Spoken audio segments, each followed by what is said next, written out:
Assalamualaikum, hai semuanya. Kita berjumpa lagi di video reaction saya kali ini guys. Oke, mudah-mudahan semuanya sehat selalu. Nah, kali ini saya mau tengok video tentang ini ya. Kalahkan satelit China, Indonesia pamer satelit luar angkasa Nano SS1 100% buatan Indonesia. Nah, ini satu lagi prestasi yang sangat membanggakan pastinya ya. Sebab ini adalah karya anak muda Indonesia guys, 100% ya, buatan anak muda Indonesia yang bernama Nano SS1 sudah pun meluncur di luar angkasa. Wah, jadi ini memang menunjukkan ya anak-anak muda Indonesia sekarang ini sudah mula mempamerkan gitu ya kemampuannya untuk menciptakan inovasi-inovasi yang berkualitas tinggi gitu. Oke? So, jangan lama-lama lagi, mari sama-sama tengok video ini. Let's go. Halo Dedekers. Industri antariksa nasional digemparkan oleh salah satu satelit Indonesia yang mulai mengorbit pada awal tahun 2023 ini. Satelit nano hasil kerja keras anak bangsa ini bernama Surya Satelit 1 yang telah diluncurkan ke Stasiun Antariksa Internasional sejak tahun lalu. Lantas seperti apa satelit ini? Hebat. Mari kita bongkar. Hebat ya. Sudah pun Sebelum kita mulai, orbit. mari berkenalan dahulu dengan satelit. Satelit adalah objek celestial yang bergerak mengelilingi sebuah planet. Satelit ada yang terbentuk secara alami, ada pula karena hasil ciptaan manusia. Di planet Bumi sendiri, satelit alaminya hanya ada satu, yaitu bulan. Sedangkan satelit buatan yang mengorbit Bumi ada sebanyak 4.550 satelit yang berasal dari puluhan negara. Satelit buatan terbagi menjadi beberapa jenis berdasarkan fungsinya. Yang pertama ada satelit cuaca. Satelit jenis ini berfungsi untuk menguasai kondisi iklim dan cuaca di bumi, serta bisa membantu manusia dalam memprediksi cuaca. Yang kedua ada satelit komunikasi. Satelit jenis ini berfungsi sebagai sistem komunikasi jarak jauh, misalnya untuk layanan telepon dan internet. Berikutnya ada satelit navigasi, yaitu berupa benda angkasa yang menyediakan posisi geospasial mandiri yang menjangkau seluruh permukaan bumi, atau sapaan akrabnya adalah satelit GPS. Selanjutnya adalah satelit penginderaan jauh, yakni benda luar angkasa yang mengamati bumi dari orbit dengan tujuan untuk kegiatan non-militer seperti meteorologi, peta, dan pengawasan lingkungan.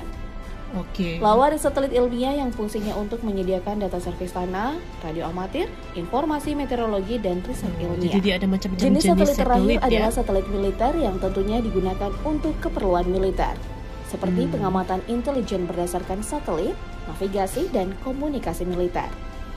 Satelit diluncurkan keluar angkasa menggunakan roket. Sesampainya di luar angkasa, satelit bergerak secara terus-menerus dengan memanfaatkan momen inersia untuk mengorbit bumi. Gaya gravitasi bumi juga menjadi satelit agar tetap berada di jalur orbit bumi. Sementara gaya sentrifugal dari gerakan mengelilingi bumi menjaga satelit agar tak jatuh ke bumi. Manusia pertama kali berhasil membuat satelit pada tahun 1957. Satelit bernama Sputnik 1 ini dibuat oleh Rusia dan diluncurkan pada 4 Oktober 1957. Sputnik 1 membantu mengidentifikasi kepadatan lapisan atas atmosfer. Sputnik 1 juga membuka peluang untuk mendeteksi meteorit.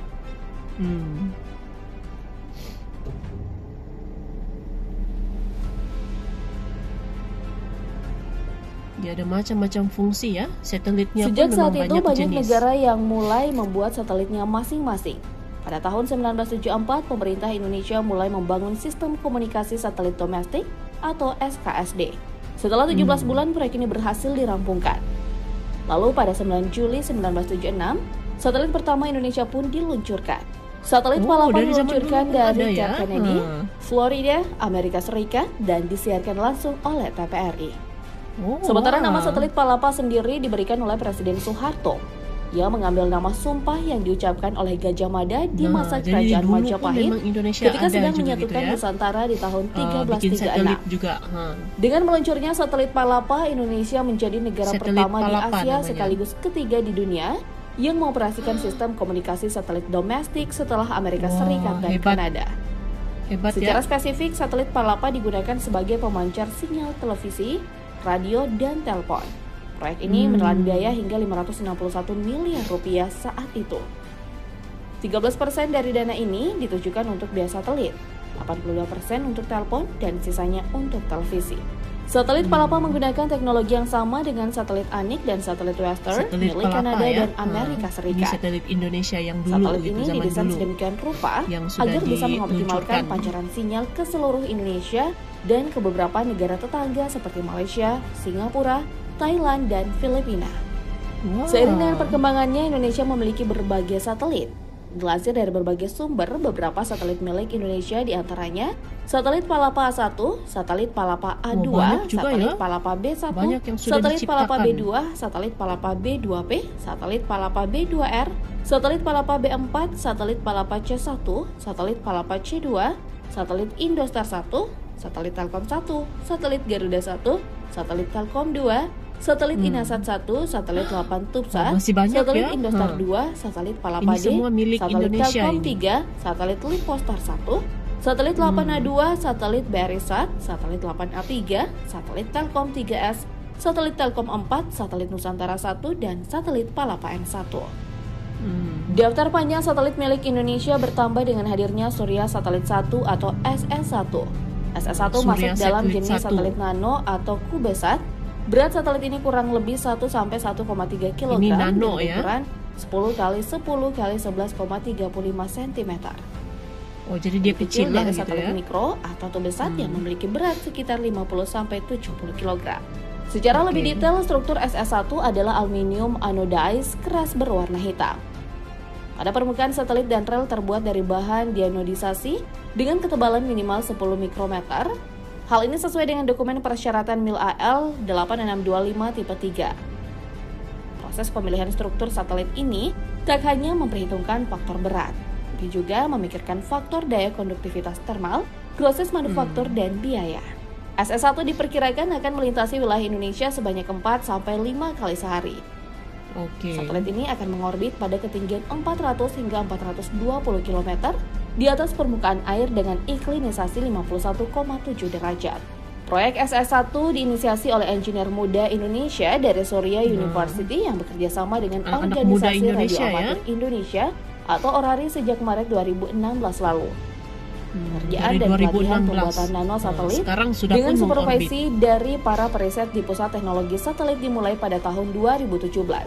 Berlanjut pada Juni 2022, SS1 berhasil lolos tahapan review fase 03 dan safety review panel oleh pada Engineer Japan Aerospace Exploration Agency atau JAXA.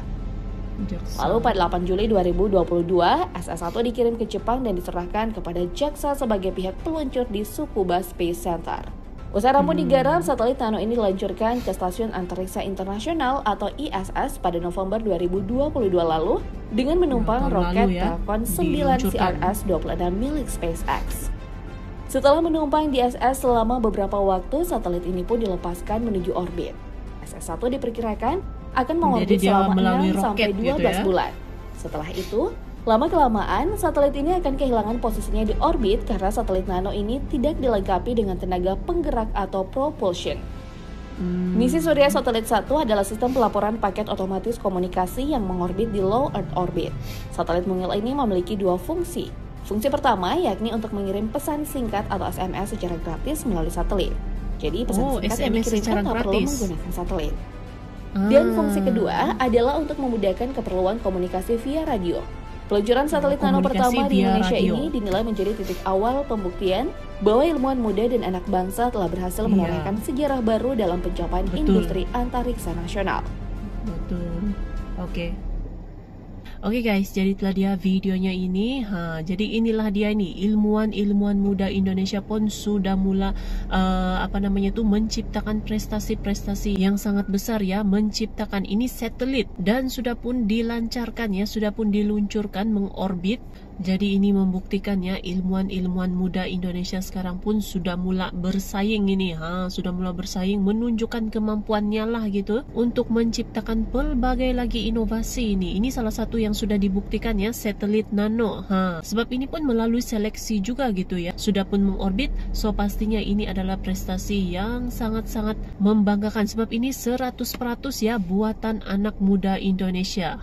So terima kasih banyak sebab kamu sudah menonton video ini, jangan lupa macam biasa untuk support channel saya dengan subscribe, like video ini, dan jangan lupa untuk komen juga. Oke, terima kasih banyak dan kita jumpa lagi di video seterusnya. Assalamualaikum.